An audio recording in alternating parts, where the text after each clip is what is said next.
Hello everybody, this is Dr. Esther Alarcón Arana again on our fifth video for Canvas. So now that we have learned how to create assignments, upload files, organize our files and also our pages,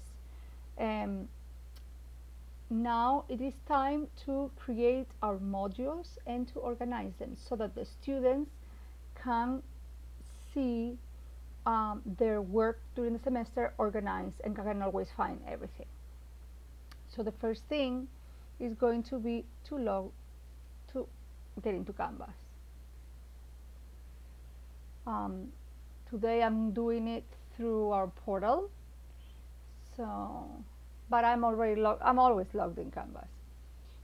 Now we click on our course that we want to work with, and now we go straight to modules. When you enter modules, you will see this the first thing you see is this instructional directions for using this template and delete after setting up your course. You can read through that, you can download the documents. You do not need this. So I am going to delete it. So I'm clicking on the three dots always, delete, instead of edit, just delete, and now OK. Now this is the student support resources. You can have it either on the top or move it to the bottom. And then you have two modules that are created, and then we can create more modules. But since we have these two, let's just edit them and take advantage of the fact they're here. So module number one, what I do with the first module is I click here and I edit, and the name is I'm putting here rubrics and class documents, and then I click add module, and now the module is ready. So here you could potentially drop your files directly from your computer here, but since we already have them organized, our rubrics on our files, I'm going to click plus on the plus sign here. Here you have different things because you can organize on your modules everything that you have. So you have assignments. If you click here, you have assignments, quiz, file, page, discussions, text header, external URL, external tool. So the ones that I use the most are assignment, file, page, and sometimes discussion. But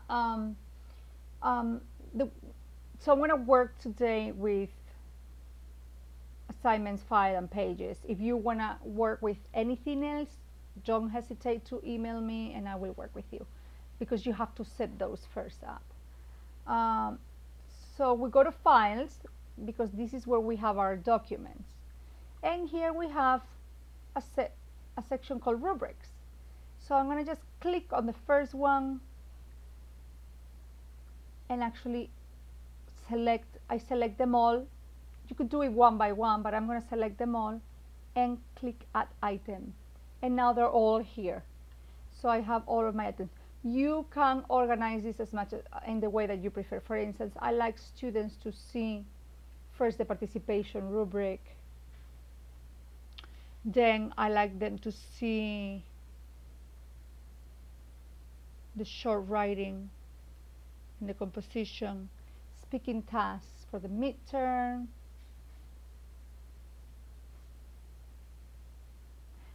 I have two rubrics for participation, because I have two ways in which I have been assessing students' work, but I only need one. So now that I see that I don't need this one, because I changed everything, I'm going to click here and I'm going to remove it. So if you realize that you don't need anything, just remove it. It does not disappear from your files, but it disappears from here so the students aren't confused.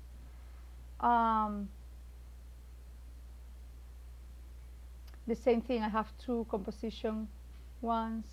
I'm going to erase the one that I don't need, remove, and perfect. So this is our first, and then you can, in order for the student to see it, you have to publish it. You have different modules. Now we have module number 2. The way that I divide my modules is that I do it by week. Week 1, week 2, week 3. Now, other people do it by unit. Other people do it by sections, by title, by, you choose the way that it works for you. I do it by week, so I'm going to write, so the way I'm editing it, and now I erase this, and I write Semana Uno, which is week 1 in Spanish. And then I get the third one, and I do the same thing, edit, Semana Dos, update. Then I click again on the 3 little dots, edit, Semana Tres. And now I don't have any more, but there are not 3 weeks. We have 14 weeks of in the semester. So in order to do the other weeks, you have to go to the top and click plus module. Click Semana 4, add module, go back up, Semana 5, add module, go back to the top, Semana 6. I think you get the point. So I'm not going to continue making modules. And again, you can just drop your files that you need over here directly, or you can get them from your files section. Now, for my first week of class, I'm going to click plus because I want to add the content. I'm going to click, and I'm on files because that's the last thing I did. I work with the files. So let's see, what do we have here? So chapter 1. So on my first day of class, which is my first week of class, only has one thing, right? I'm going to put the PDFs of the first chapter, because if the student doesn't have the book yet, I want the student to have the documents available so they can work. So I'm going to put, these are all the things that I prepared for my first chapter. I'm going to add them all, but now I'm going to organize them. So I have the PDF for my chapter. So this is from the textbook, this is from their workbook. It would be online, but in case they don't have it, I just put it up here. And then I have the first class PowerPoint, and this is for my first class warm-up activity. These are the things that I'm going to use. Actually, this is first, so I put it up here so that I know I can just go from top to bottom. I like for the first class to be always, for the first week to be always available for the student. When I add information here, I keep it hidden until I want the student to get to it. Like, very rarely do you have students that go ahead, and most of those who go ahead of you are very responsible, but I've had the case in which students just want to get it over with, and then they don't study, they just do it. So I keep it hidden, and I turn it on as we are done with 1 week of work. I turn on the next week, but this is a personal choice. Now, if I had, these are just files, but if I want to add a page, we click on page, and now we find homework week 1. Supposedly I already did it, so I'm going to click here. Because this is homework, I'm going to put it on the top so the students know what they have to do. This is the description. This is the content of this. And then if they had an assignment that they had to do, I would click on assignments. Imagine they have something due from here, like, I don't know, for instance, tell me your group. That would be the last thing they do that week, so I'm going to keep it at the end. So, and this is how my first module is organized. Let's go to the once you start another module, this will disappear, and then you will not be able to add more content through this. You will always have to do it through this. I like doing it through here because then I keep my files organized. Week 2, I'm going to click plus. On week 2, students have let's just go for page.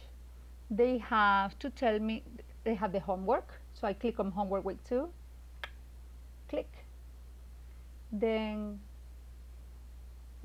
I'm going to click again on plus. I'm going to go to files, and I realize then that I actually for week that this video doesn't go on week 1. It actually goes on week 2. So look, I made a mistake here. I put it here, and what I'm going to do is to simply drag it, and I'm going to put it here. Okay, and then so they have the homework from pages. They have a file that they may need. I can add more things later, and then I'm going to add an assignment again, because I want them to tell me a description of their section of their project. Now this is hidden. I'm gonna click so that it's published. You can publish this too or not. I'm gonna publish it now, but you may choose to have a prerequisite. In other words, you may want for the students not to be able to do this until they've done this. In that case, I generally don't do that. I simply just click on this. If the students haven't done this, they won't be able to do this anyway in a language class. It's not essential for me, but it's essential for other courses. So if you want to do that, you click here on the 3 dots on Semana 2, 3 dots, click, and then you're going to click edit. And then you can actually choose to lock it until a specific date, lock. And then, for instance, if the first week is this, I can unlock it until the last day, done. And I can add a prerequisite. The prerequisite is actually to do Semana 1. Okay? You can add a requirement. I don't do this, but maybe some people do that. Student must complete all of these requirements. So students must move through requirements in sequential order. They must complete one of these requirements, homework week 2. You just add what you want to do, and you whatever you choose, you update the module. You have changed the progression requirement for an active course. Maybe your students have progressed, but they haven't. Would you like to let students know? Continue. We know they haven't done that. And now you have to do this. Okay? If you regret doing this, if you don't want to do this, like if you did it for all your courses and then you are like, oh, this is not working, click on edit again, click, and then erase this, and then update the module again, and then this disappears. Basically everything you think, like if you mess up at any time, you're okay. It always has a solution. So now you know how to create modules, how to organize them, and how you upload your pages and your files and assignments for the students. Okay, thank you very much. Bye.